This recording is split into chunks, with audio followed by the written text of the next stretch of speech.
एक छोटे से गांव में दामिनी अपने बेटे पवन के साथ रहा करती थी। दामिनी के पति का देहांत हो चुका था और अब दामिनी ही जैसे तैसे घर का खर्चा चला रही थी, पर पवन को इस बात का जरा भी एहसास नहीं था। माँ मैं स्कूल जा रहा हूँ, लाओ माँ मुझे 100 रुपए दे दो। 100 रुपए? इतने रुपए का क्या करेगा तू? इतने रुपए तो ऐसे कह रही हो जैसे मैंने हजारों रुपए मांग लिए हो। बेटा मेरे लिए 100 रुपए भी बहुत है, ये ले 10 रुपए ले जा। भिखारी समझ रखा है क्या मुझे, जो 10 रुपए दे रही हो? बेटा तुझे पता है मैं लोगों के घरों में काम करके और मजदूरी करके पैसा कमाती हूँ, फिर भी तू ऐसी बातें करता है। अरे जाओ यार, फिर वही रोना मत शुरू करो, मैं जा रहा हूँ।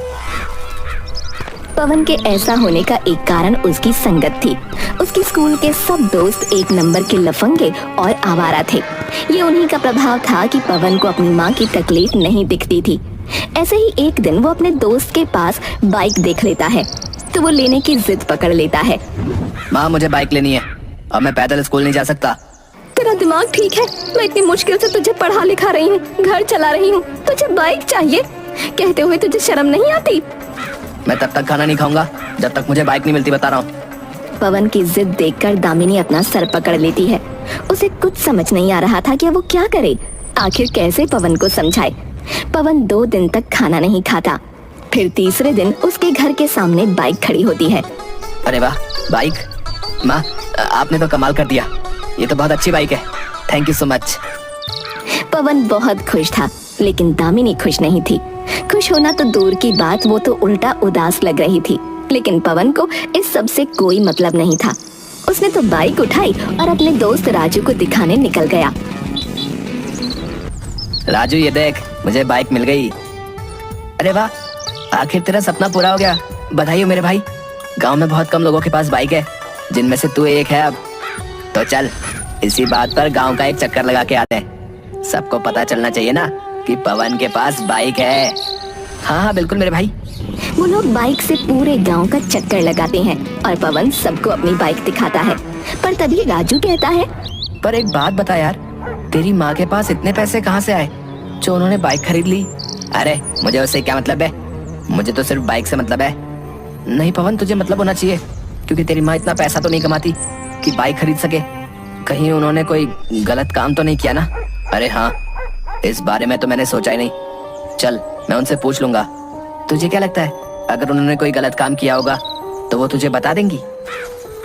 राजू की बातों से पवन के दिल में शक बैठ जाता है और वो निश्चय करता है कि वो अपनी माँ की जासूसी करेगा, ताकि उसे पता चल सके कि इतना पैसा आया कहाँ से। पर हम पता कैसे लगाएंगे? मुझे लगता है हमें उनका पीछा करना चाहिए, पता तो चले कि वो काम पर ही जाती हैं या कहीं और। एक दिन दामिनी जब घर से निकलती है तो राजू और पवन उसके पीछे लग जाते हैं। वो किसी के घर जाने के बजाय जंगल की तरफ जाने लगती है। तेरा शक बिल्कुल सही था राजू, मेरी माँ जंगल की तरफ जा रही है, कुछ तो गड़बड़ जरूर है। बस चुपचाप पीछा करता रहे, अभी पता चल जाएगा कि सच्चाई क्या है। करीब आधा घंटा चलने के बाद दामिनी जंगल के अंदर एक गुफा के पास पहुंचती है। वहां डाकुओं का डेरा था। उसे देखकर राजू और पवन डर जाते हैं, लेकिन दामिनी बिना डरे डाकुओं के सरदार के पास पहुंचती है और उससे बात करने लगती है। हे भगवान, तेरी माँ तो डाकुओं से मिली हुई है, मुझे अपनी आंखों पर यकीन नहीं हो रहा है यार। वो लोग छिपकर उन सबको देख रहे थे, पर तभी अचानक पवन लड़खड़ाकर सूखे पत्तों पर गिर पड़ा। पत्तों की खड़खड़ाहट से डाकुओं को खबर हो गई और उन्होंने उन दोनों को पकड़ लिया। ये तो बच्चे हैं, कौन हो तुम लोग? यहाँ क्या कर रहे हो? मरना है क्या? ये मेरा बेटा है और उसका दोस्त, जरूर मेरा पीछा करते हुए यहाँ तक आए होंगे। माँ, आप डाकुओं से मिलती हो? अब तक तो मुझे सिर्फ अपनी गरीबी पर शर्म आती थी, पर अब तो आपका बेटा कहलाते हुए मुझे शर्म आ रही है। ए बच्चे, तमीज से बात कर, वरना बताऊं तुझे अभी। पर ये चल क्या रहा है? मेरी माँ यहाँ क्या कर रही है? शांत हो जाओ, मैं सब सच बताती हूँ। दामिनी बताती है कि जब वो छोटी थी तो उसके पिता उसकी माँ को बहुत मारा करते थे। उसका एक छोटा भाई भी था जिसे ये सब बिल्कुल अच्छा नहीं लगता था और वो अपने पिता से जब तब लड़ता रहता था। एक बार उन्होंने उसे मारने की कोशिश की, पर उसी दिन गांव में डाकुओं का हमला हो गया। उन डाकुओं ने उसके भाई को बचाया और अपने साथ ले गए। पिता शराब के चक्कर में कुछ ही समय बाद मर गए और माँ को घर संभालना पड़ा। तब दामिनी अपने भाई को वापस लेने भी गई, पर वो अब डाकू बन चुका था। वो भाई कोई और नहीं, यही डाकू कलुआ है जो अब डाकुओं का सरदार बन चुका है। मतलब ये डाकू तेरा मामा है? बताओ माँ, क्या सचमुच ये मेरे मामा है? हाँ, और इतने सालों बाद मैं इसके पास इसलिए आई क्योंकि तुमने मुझे मजबूर कर दिया। वो बाइक इसने ही दिलाई है। हे भगवान, मेरा दिमाग समझ नहीं पा रहा है कि ये क्या हो रहा है। तुम्हारे मामा डाकू जरूर हैं, पर इसने हमेशा गरीबों की मदद करी है। अमीरों से लूट कर गरीबों को देना ही इसका काम है। मैंने तो अब तक मना कर रखा था कि मेरी कोई मदद ना करे, पर तुम्हारी वजह से मुझे इसके पास आना पड़ा। मुझे माफ कर दीजिए मामा, मुझसे बहुत बड़ी गलती हो गई कि मैंने आपको नहीं पहचाना। और माँ, आप भी मुझे माफ कर दीजिए कि मैंने आपको गलत समझा। तुम बिल्कुल गलत चीज के लिए माफी मांग रहे हो। माफी तुम्हें इसलिए मांगनी चाहिए क्योंकि तुमने अपनी गरीब माँ को परेशान किया। वो इतनी मेहनत और ईमानदारी से काम करके तुम्हें पढ़ा लिखा रही है, और तुम उससे ऐसी फिजूल की चीजें मांग रहे हो जिनके लिए उसे मेरे पास आना पड़ा। तो आप बाइक वापस ले लो ना, मुझे वो बाइक नहीं चाहिए। नहीं नहीं, जो मैं दे चुका सो दे चुका, वो वापस नहीं लूंगा। ठीक है, पर मुझे अपनी गलती का पश्चाताप करने का मौका दीजिए। मैं चाहता हूँ कल रात का खाना आप हमारे घर हमारे साथ खाओ। क्यों माँ, सही रहेगा ना? अरे नहीं नहीं, इसकी कोई जरूरत नहीं है। नहीं कलुआ, पवन बिल्कुल सही कह रहा है। तुझे हमारे घर आना चाहिए। वैसे भी बहुत समय हो गया है, हमने साथ बैठकर खाना नहीं खाया। चलो ठीक है, मैं आऊंगा। इसके बाद वो तीनों वहाँ से लौट जाते हैं। अगले दिन कलुआ डाकू उनके घर रात के खाने के लिए आता है। वो साथ में बहुत सारे तोहफे भी लाया होता है। अरे इसकी क्या जरूरत थी भाई? अरे रख लो, पहली बार तुम्हारे घर आया हूँ, इतना तो बनता है। चलो ठीक है। अच्छा पवन बेटा, जाओ जाकर अपने दोस्त राजू को भी बुला लाओ, वो भी हमारे साथ खाना खाएगा तो अच्छा लगेगा। पवन राजू को बुलाने चला जाता है। इधर कलुआ दामिनी से कहता है, मैंने अपना पूरा जीवन डकैती करते हुए गुजार दिया। मैं बिल्कुल भूल चुका था कि एक परिवार में रहना कैसा होता है, पर अब मैं थक चुका हूँ इस जीवन से।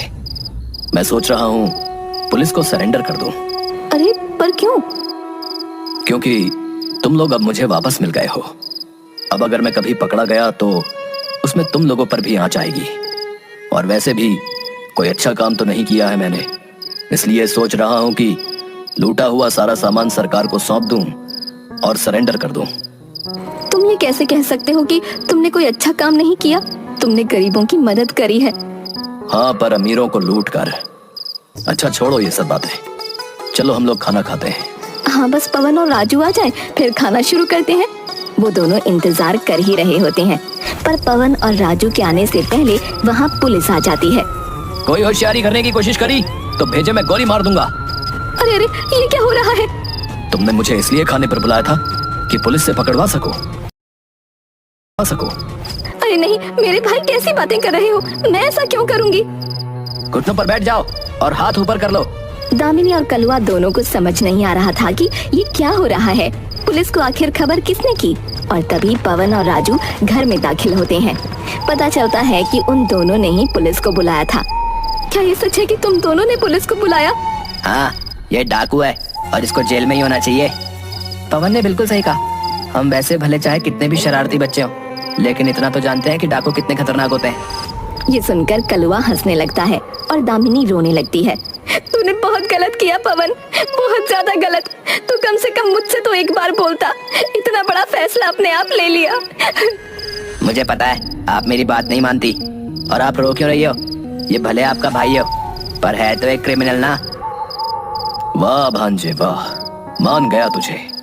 मैं आज तक किसी से नहीं हारा, पर अपने ही भांजे से हार गया क्योंकि मैंने भरोसा किया।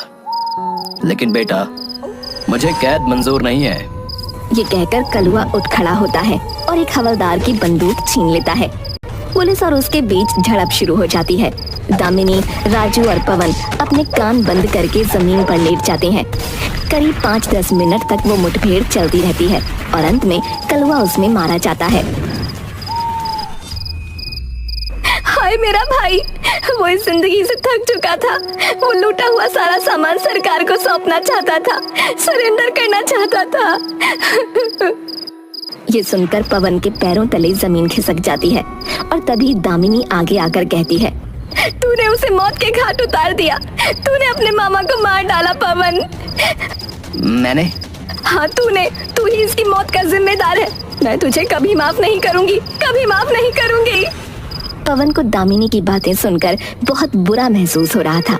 उसे अपने हाथों पर लगा हुआ कलुआ का खून दिख रहा था। उसे पछतावा हो रहा था कि उसने अपने मामा को बदलने का एक मौका तक नहीं दिया, पर अब कुछ नहीं किया जा सकता था। कलुआ की लाश उन सब के सामने पड़ी थी और वो सब जिंदा लाश बन चुके थे।